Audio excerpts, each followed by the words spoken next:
To input SIM cards into Samsung Galaxy A07, first of all, you have to just find that SIM slot. Looks like that. You have to grab SIM ejection tool, input it over here. Now grab it and press like so. Then take it off.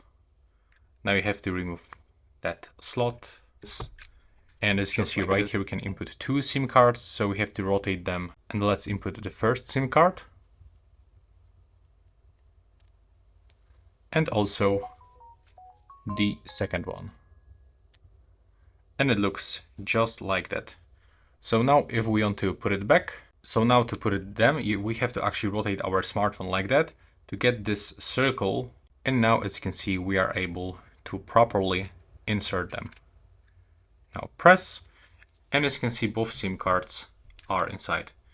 Now when you turn on the phone, we'll be able to actually input code into our SIM card.